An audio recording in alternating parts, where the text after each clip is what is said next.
Well, good afternoon. We are all here preparing for the incoming hurricane. Prayers across the state and across the country are for the Texas Gulf Coast. For Texans down in South Texas, the projections are that this storm could potentially be very severe. Numerous counties are under orders to evacuate, and I would urge anyone, if you are living in a county where an evacuation order has been put in place, treat that order seriously. This storm could do an enormous amount of damage. Everyone, I would say, listen to your local officials. The dangers from this storm vary significantly depending upon where you live and where it makes landfall. Here in the Houston area, the current projections are that we'll face significant rain. We're not under an evacuation order in the Houston area, but the rain could be significant. We could see substantial flooding. So what I would encourage Houstonians to do, if you can, stay home or stay in a safe place and don't get out and drive. And above all, do not drive your car into high water. Every time we have a hurricane hit Texas, we have serious flooding. The most consistent source of loss of life are drivers who believe they can make it through the water and they miscalculate.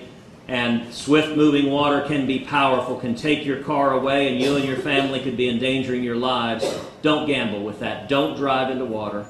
If you can, stay home, stay with your family, spend time together praying for your fellow Texans. And I will say, every time we face a threat, a natural disaster, a hurricane, or some other disaster, it is always challenging for the state of Texas, but at the same time, it's encouraging because we see Texans coming together. We see Texans standing as one, helping out each other.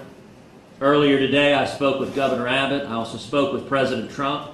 Both stand ready and are mobilizing state resources and federal resources so that we have everything in place for search and recovery in disaster circumstances or for disaster relief as it plays forward. I also spoke with the head of the Red Cross, whose volunteers are mobilizing to deal with the consequences of this storm. If you're at home, if you're in an area that is not threatened by this storm and you want to help out, you can help out through the Red Cross. You can go to their website, you can volunteer, you can participate. And as Texans together, we'll come together, we'll stand together, and we'll make it through this storm. Senator, how prepared is the federal government to assist Texas if need be? Well, I know I'm here at the Harris County Emergency Operations Center. The county is working closely both with the state and federal government. And the federal government has committed to have resources available and ready and immediately available. The President this afternoon made that personal commitment to me that everything Texas needed in the wake of this storm we would get. And I'm confident that the federal government will work to deliver that. My office is working very, very closely both with federal officials, with state officials, and with local officials. I spent much of this morning on the phone with mayors and county judges throughout South Texas, visiting with them, asking about their preparation, their ability to deal with it, and extending my personal offer of help. If there is a need to expedite federal resources, federal expertise, my office is working hand in hand with them to do exactly that.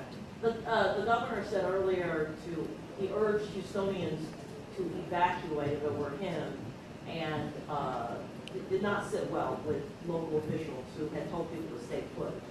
What are your thoughts on whether Houstonians should stay or go? I would encourage folks to follow the news and to listen to your local officials. The situation varies geographically. Houston is in a different circumstance than is Corpus Christi and than is the Rio Grande Valley. And I would urge people across Texas, follow the news. The news may change. This is a weather. It's not entirely predictable the direction the storm will go. So monitor it as it changes, because if it changes, the potential threat could change as well. But listen to your local elected officials, your county judge, your mayors, who are watching this very, very closely. The county officials and city officials are preparing resources to deal with this. And I can tell you here in Houston, Houston's my home. My family and I are planning on staying here through the weekend. And we're preparing like every other family. We've got some extra water, some flashlights and batteries. and food, but we're in a position where I think, like most Houstonians, you know, we've been through hurricanes before, we've been through flooding before, and the city will come through. We should treat this seriously, but right now the city of Houston is not under an evacuation order, and I think the right thing to do is to listen to the local officials who are monitoring the weather situation on an ongoing basis. What do you want to say to the people who are out there price gouging right now on things like bottled water, necessities that people truly desperately need? You know, what we've seen in past disasters, unscrupulous business people try to engage in price gouging. I can tell you it's illegal. The Texas Attorney General's office has a history of prosecuting those who price gouge. And I'm hopeful that we may have some isolated incidents of that, but I'm hopeful that Texans, their better angels, will prevail and that they won't take advantage of people in need. You know, one of the things I have many times visited with Texans in the wake of natural disasters, and I'm continually amazed at the unity Texans show, at the lack of divisions. You know, at other times we have all sorts of things that can divide us, party lines and race and ideology and all. We can be divided on all sorts of different lines. But in the face of potential disaster, Texans come together, and we come together incredibly. I remember being up in Wimberley after the flooding there, and Texans from surrounding counties just got in their trucks, drove over, and began cleaning up the damage. I remember one citizen just paid for a giant dumpster to come there because the devastation was such that everyone was just chipping in. And we see that pattern over and over and over again, you know, much like going to the explosion site up in West Texas where there was the explosion at the fertilizer plant. The same sort of thing happened. We lost some brave first responders in West, and yet Texans came together. Now, it is our hope, it is our prayer that we won't see a loss of life with this storm. And I know all across Texas, millions of Texans are praying for the men and women who live in the path of the storm, are praying for the first responders. I'm here with sheriff's officers, with law enforcement, with paramedics. They're all prepared. If disaster strikes, they're going to be on the front lines risking their lives to protect fellow Texans. But we come together in the face of disaster, and I'm hopeful that we won't see price gouging. It's illegal, and it's wrong. Last question. Senator, can you talk more about the federal resources that might be available? Is it FEMA we're talking about, Army Corps of Engineers?